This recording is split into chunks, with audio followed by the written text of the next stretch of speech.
The cat! You're back in the kitchen, ready to craft a beautiful peanut butter and jelly sandwich. It's a daunting task, given the state of the place, but the aggressive growls of your stomach outweigh your fear of food poisoning. To get started, you'll probably need to find some peanut butter, some jelly, bread, a plate, and a knife. Let's do it! Such at the cat. Frou-Frou hisses as you draw near and remains firmly in place. That's so cute. You might want to talk to me, but I don't want to talk to you. Go away. I know. I'm just curious. What can you tell me about my cousin? This is the first time I've met her. Spare me your life story. Tabitha at least knows not to bother me. Tabitha, can you tell me about Perlan? I never knew my aunt. She's dead. I don't waste my time on corpses. Do you know what's in the sealed off part of the estate? Nosy, aren't you? But of course I am not surprised. You seem to enjoy poking your head where it doesn't belong.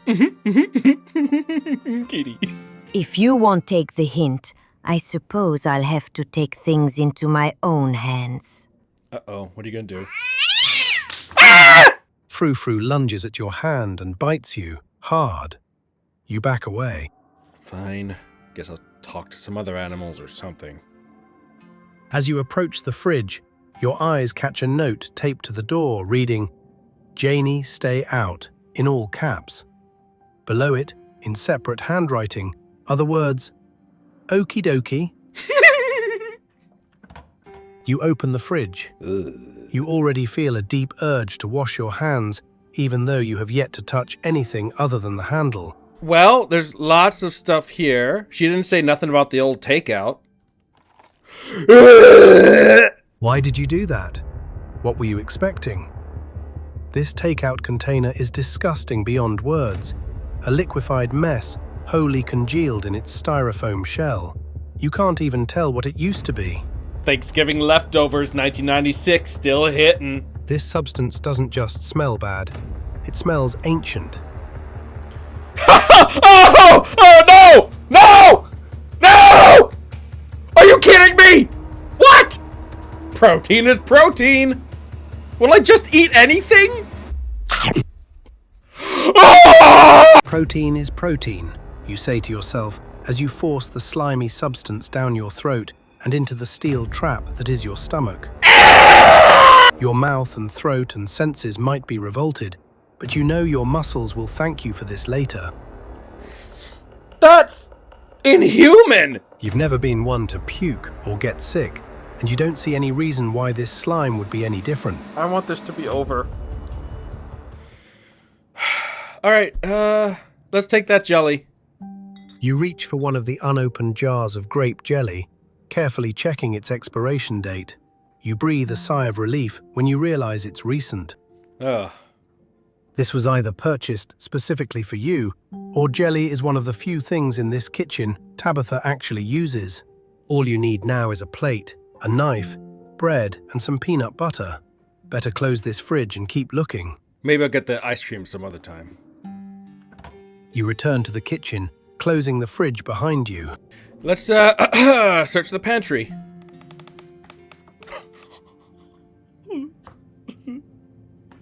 Dead rat. Tabitha sure loves her mac and cheese. I'm not gonna touch it. I don't want to get on her bad side. Let's just take the bread. You pick up one of the non-moldy loaves of bread. Great. One step closer to a satisfying snack. I just had a satisfying snack. All you need now is a plate, a knife, and some peanut butter. I don't care. I think I say GIF mostly. Or GIF. I don't think anyone's ever corrected me, so it's alternative for me. The king of nut butters, and only 3% of each jar is mashed up cockroaches. The only things you need now are a plate and a knife. You close the pantry door as best as you can and turn back to the rest of the kitchen. This cabinet must be where Tabitha keeps the dishware, and oddly enough, the utensils. Well, let's just grab, let's examine the shot glass. Interesting. It reads, "I survived Deb's 50th. Your aunt's name was Perlan, so this wasn't from her 50th. I wonder who Deb is. From the few stories you'd heard from your mum, Pearlan wasn't the type to have kitschy friends who gave out themed shot glasses at their birthday parties. What's that mug say? It reads, "I was blown away at Blowing Rock, North Carolina. So your aunt and cousin actually traveled sometimes, even if it was only a few hours from the estate. Good for them. Maybe you can route your return trip through Blowing Rock. It might be nice to see the local sights before heading home." What about the bowl? Come on! Don't make me eat it! You reach for the bowl, but as you pull it down, a blend of vinegar and dead moths splashes onto you, immediately staining your shirt. Ah! On the back of the bowl is a note that reads, "Moth trap, do not touch." Whoops. I hate this place. Ha, eat you.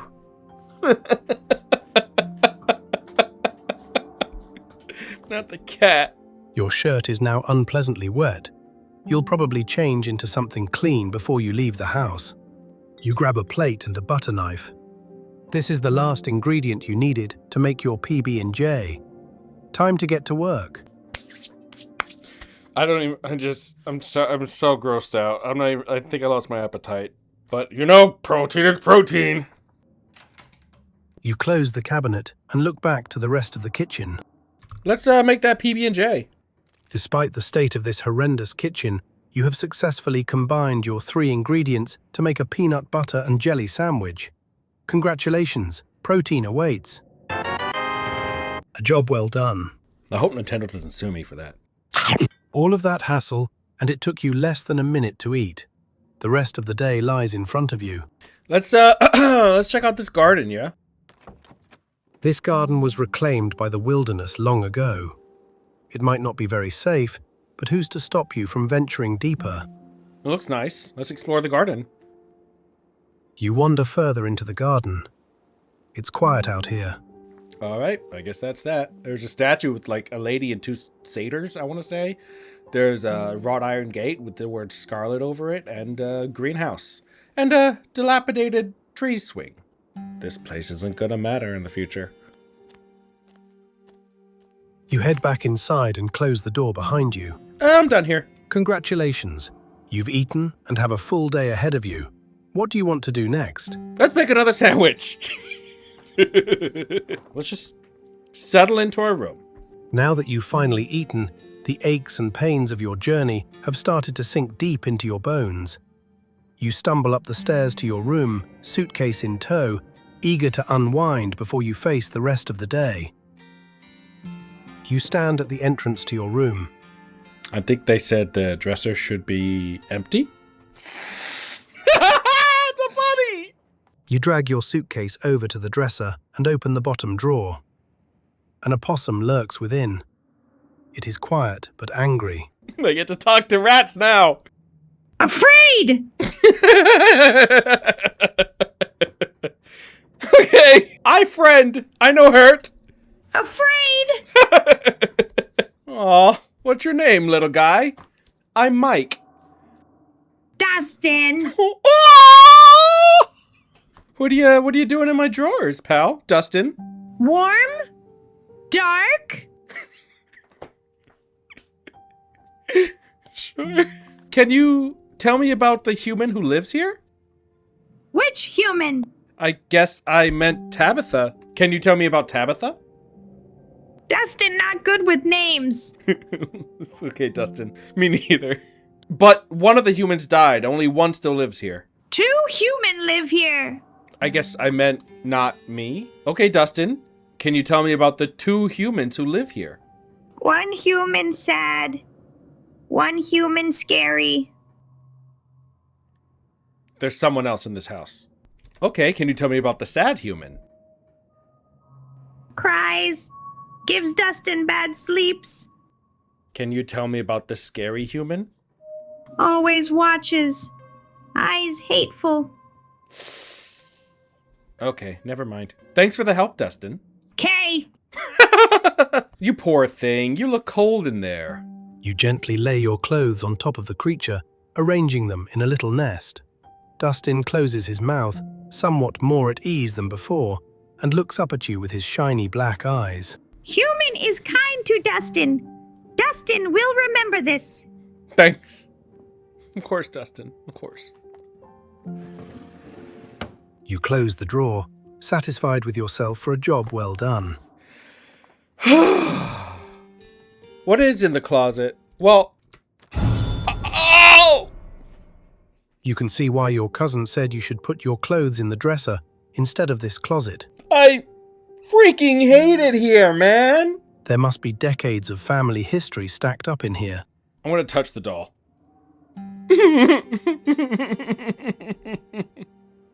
Of course, you're sharing a room with a creepy doll. You pick it up to examine it more closely. Its foot reads, "Property of Alexandra."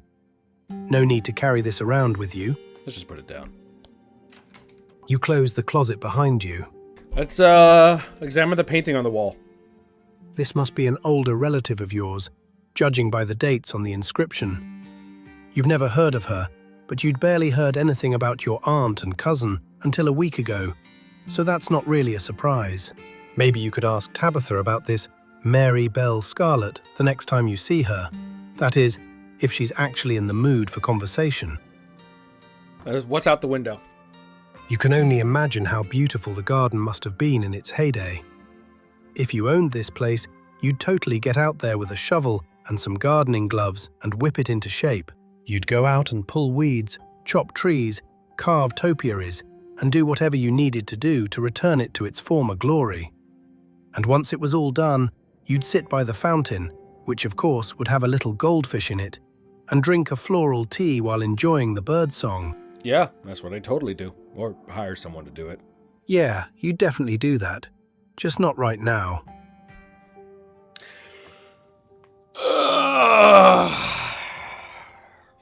Let's take a nap. You immediately collapse onto the bed.